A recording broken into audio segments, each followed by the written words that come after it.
From the studios of Farm Journal Broadcast, this is Agday.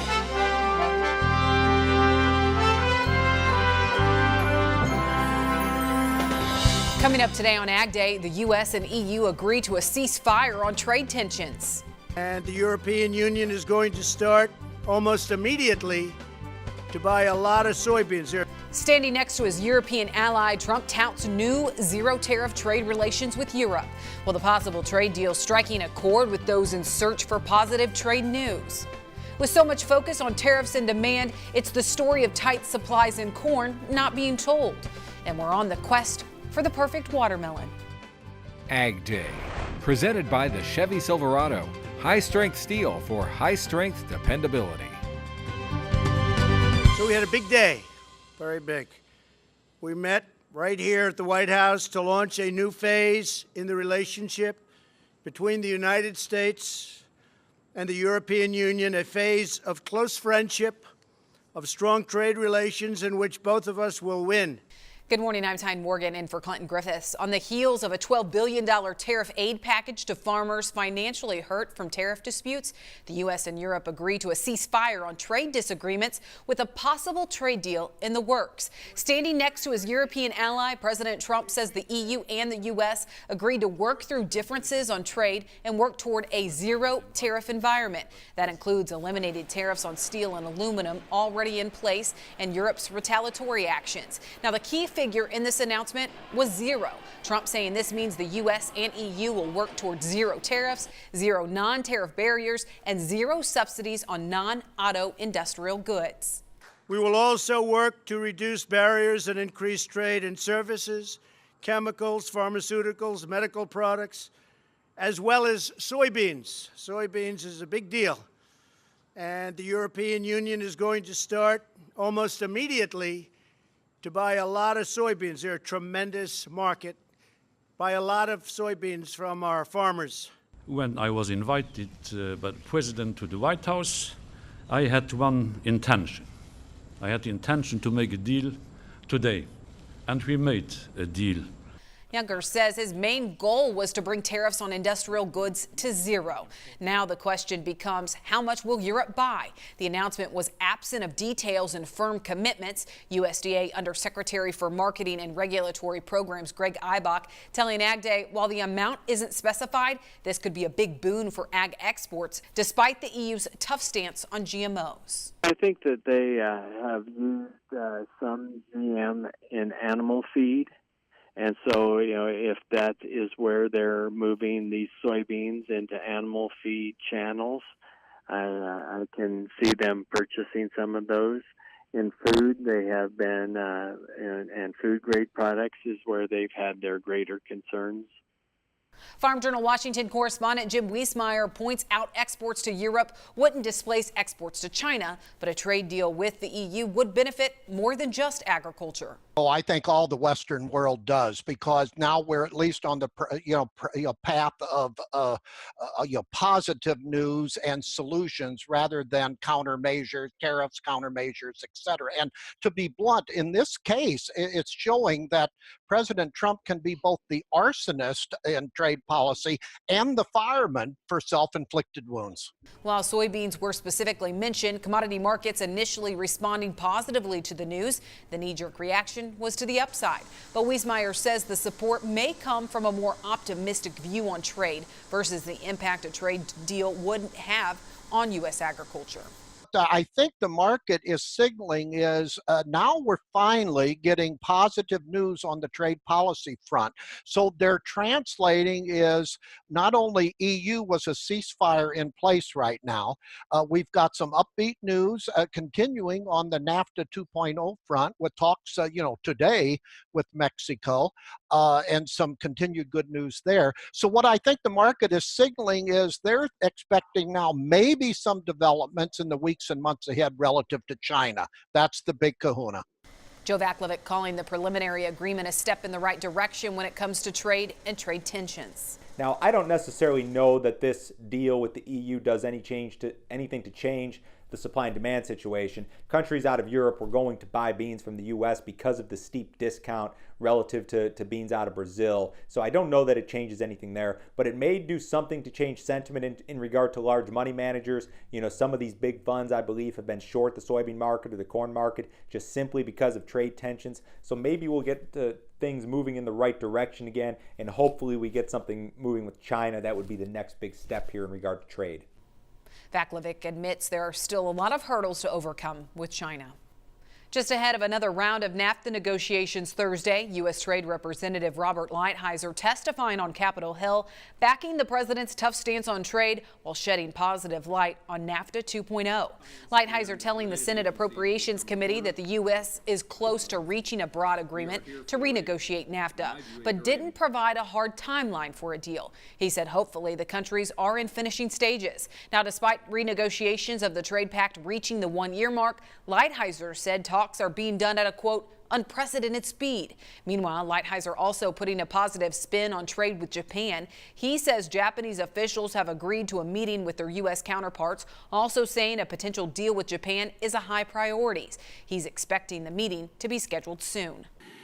We set up a structure where Minister Mutegi and I are involved in negotiations on that. We're going to have a meeting probably in the next, certainly in the next 30 days. It's being set up right now. We have a fairly aggressive agenda.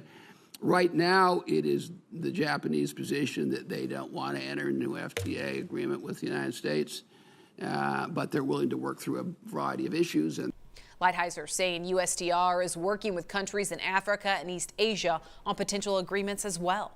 Meanwhile, the president is in the heartland this week, traveling through Iowa and Illinois. Hat made up. Look at that. It's the John Deere colors, actually. But make our farmers great again. Isn't that great? Make our. During a roundtable discussion outside of Dubuque, President Trump citing the announcement of opening up the EU market to farmers, saying you've just gotten yourself one big market. Trump also touching on biofuels, saying during a roundtable discussion that they're taking care of ethanol. Mike Hoffman joining us this morning with a look at crop comments. Good morning, Mike. Good morning, Tyne. We're starting off with cotton harvest down in Corpus Christi, Texas.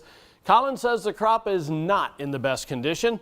His field is sitting at 50 to 60% below average. USDA says only 20% of Texas cotton is rated good to excellent right now.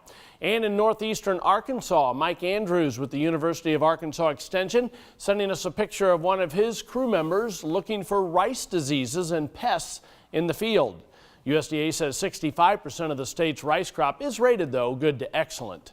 And taking a look at the wind speed forecast, a little bit of wind and some thunderstorms parts of Oklahoma and Texas to start the day.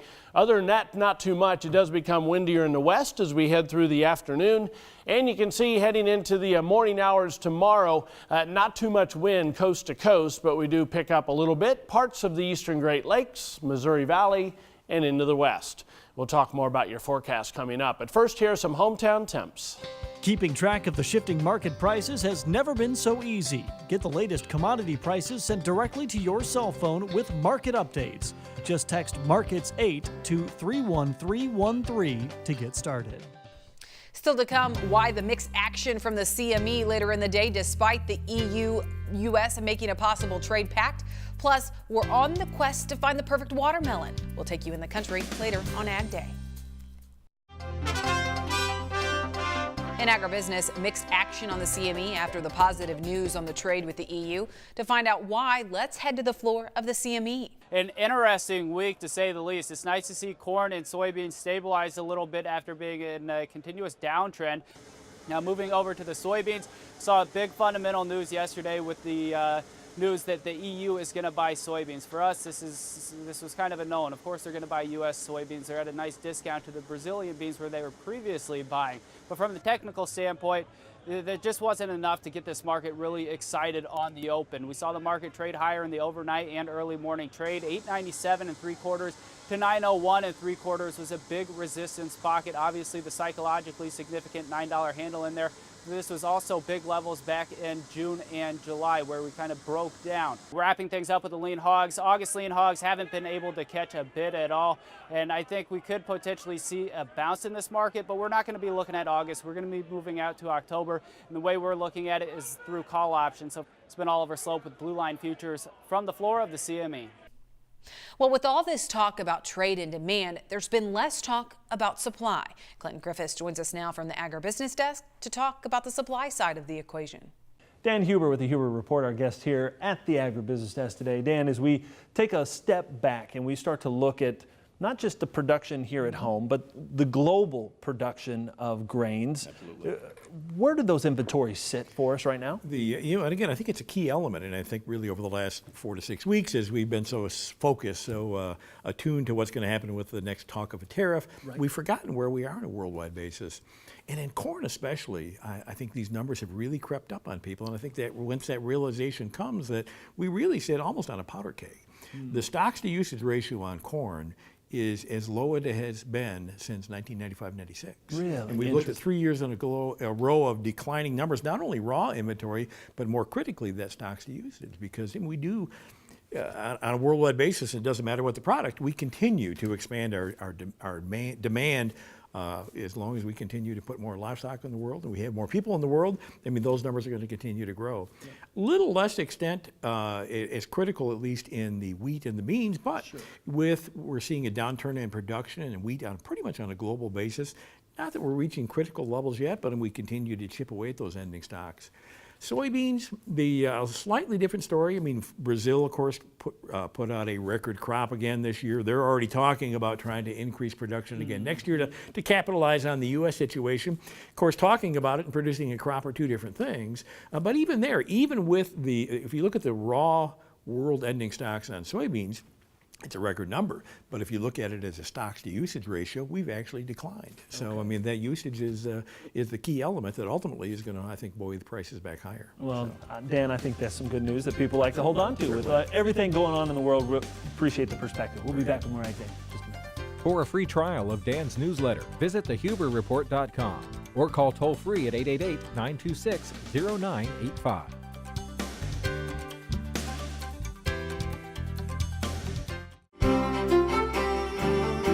Welcome back to Agday on this Friday. Mike, we have some fresh updates from the drought monitor. This drought won't budge, but there's some holes in there that say they're drought-free. But I know there's people in those areas saying, hey, we're still dry. No, and you've talked to some of them. You can see how spotty it really looks from the Missouri Valley all the way down into Texas, but it is more widespread in the Four Corner region. You have to remember, though, that the drought monitor is a long-term indicator, so it's slow to respond sometimes to the drying conditions, and it's slow to respond as you come out of a drought as well. Our root zone moisture that we show earlier in the week, every week, is a much better indicator for exactly the situation that's going on right now in those zones, the root zones basically, the higher levels of the soil. But if we go back a month, you can see not a lot of a difference. It's turned a little bit drier Texas, also northern Missouri, and it's remained dry in the desert southwest. When we go back to 3 weeks ago, then 2 weeks ago, and 1 week ago, you can see there haven't been major changes. It's turned a little bit drier in the northeast, a little bit drier in Michigan, although you folks had a fairly good rain last weekend. So, again, it's slow to respond to things like that. Also starting to notice Oregon, southwest Washington turning drier. There's the map this morning. Stationary front from the northern Rockies into Oklahoma will be spotty showers and thunderstorms. Cold front bringing much cooler air for this time of the year to the northern and central plains and the Great Lakes. That will continue to push east. More showers and thunderstorms along it as we head through the afternoon. Kind of a cool front in Florida will touch off a few thunderstorms, and of course the hit and miss activity, mainly afternoon activity in the desert southwest. Little area of low pressure moving along that stationary front will give an increasing chance for showers and thunderstorms as that moves by, starting this morning in Kansas and Oklahoma, moving into Missouri, which will be good news. and Arkansas. Taking a look at the precipitation estimate past 24 hours, there's been some areas get a little bit of rain, mainly Florida, the far northeast, and parts of western Kansas, western Oklahoma. Adding in the next 36 hours, we get some more in places along that stationary front, parts of Florida, and up and down the eastern seaboard. High temperatures today, wow, refreshing across the Corn Belt. Still hot in Texas. Low temperatures tonight going to be on the cool side, lots of 50s and lower 60s across the Great Lakes and the northern plains, and you can see more of the same tomorrow. Rather cool conditions for this time of the year behind that cool front. All because of that jet stream, and that cutoff low over the Great Lakes finally moves away. Another low comes in to replace it as we head into next week, as you can see, and another trough kind of digging into the northern plains by the end of next week. That's a look across the country. Now let's take a look at some local forecasts. Burlington, Colorado, first of all, variably cloudy and afternoon thunderstorm likely, high of 80 degrees. Rhinelander, Wisconsin, pleasant with times of sunshine and clouds, high of only 71. And Statesboro, Georgia, partly sunny, maybe a thunderstorm, high 89. Thanks so much. Well, as some areas are plagued with dryness this year, is your pivot irrigation doing enough to help the crop in a time of need? We check in with Missy Bauer next. Plus, it's the quest for the perfect watermelon as we head to Illinois later on Agday.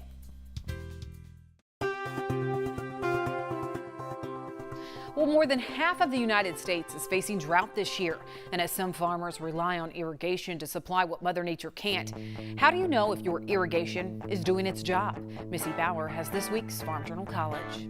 So we're out here now behind the pivot. So if you watched our first video, we were in front of the pivot showing you how dry the soil was after having that 0.65 on Monday. So again, we're out here Friday. The pivots come through here. There's about 8 hours ago that it come through here, and we put on 1 inch of water. Yep. So what we want to evaluate, was that 1 inch enough? How well did we get penetrated through there? Right, because in that first video we showed that we were dry. We weren't able to ball that soil up. So we've dug another cube. Let's pop it up and see how our moisture is here. So at the surface, we should be able to ball this up, pop it around, and see how that stays together compared to the first video where we didn't have enough irrigation water on at that time. Again, take it down about the center of the cube, ball it up, and plop it around in your hand a few times, and that should stay together. That tells us we have enough moisture in the soil for the crop. It's not a very scientific way to do it, but it's a very good way to evaluate, a quick way to go out to multiple fields and see how the moisture is down in your soil profile. So now we're down to 10 or 12 inches deep. Even see we've got even a little bit sandier soil, sandy loam, and we flop that around our hand and it stays together. So now we've wet down 10 to 12 inches. We talked about the separation of the water fronts. We've met that criteria where we've water from underneath and the surface have met, and we're going to get good capillary action up and down. Again, I think the key here is, how much water does it take this year? This year's a lot different than previous years we've had when we think about ET rates, and what it's going to take with pulling that kind of water up into the crop every day to actually get this water deep enough. So we don't want to make a mistake and putting on not enough water. We got to get enough to make sure it's uniform through that profile. Especially a lot of this corn that's in the pollination period right now, and some of the fields that were planted a little earlier. We're pulling a lot of moisture, a lot of things are going on that plant. It can't be stressed right now during the pollination period. We're getting into some of that peak uptake where they could be using about a 1/4 inch of water per day. So you think about that, every 4 days, your crop's sucking up 1 inch of water. So we need to stay on top of this year. Doesn't take very long to go out to your field and see what's going on. Let the soil and the crop tell you what's going on, and make the adjustments if you need to. Thanks so much, Missy. Still to come, if you're wondering what the perfect watermelon looks like when you buy the summer fruit, we have the answer on this Friday. That's next. In the Country, sponsored by Kubota's full line of field-proven hay tools. Explore the full lineup at Kubota.com or visit your local Kubota dealer today. It's the ultimate summer treat. Fresh watermelon from a roadside stand or grocery store. I mean, is there anything better on a hot summer day? But how do you know that you're picking the perfect melon? Today we head to the research farm at the University of Southern Illinois in Carbondale to find out. Right now we're at the Southern Illinois University Horticulture Research Center. and it's part of the College of Agricultural Sciences. I usually use the thump method, you know, when it has that deep thud, but that doesn't always necessarily mean that it's perfectly ripe. It could mean it's overripe, but when you hit it and it has a high-pitched sound like a ping, it's definitely not ripe. See that wax, how I move it off? As the watermelon ripens, this, what they call it a bloom on the surface, kind of goes away and it becomes more of a dull appearance. You don't want this waxiness on there. That indicates that it's not quite ripe. And if you flip it over and look under the bottom of these, it should be more of a yellow spot. See, this is still kind of greenish. It should be more of a bright yellow color underneath it. So, and you want the yellow. No, I don't think it's ready yet. The thud is not deep enough for that one yet either. For me, from my years of experience in thumping watermelons. Who knew that bright yellow spot is actually a good thing? Well, that's all the time we have this morning. We're so glad you tuned in. For all of us at Agday, have a great summer weekend in farm country.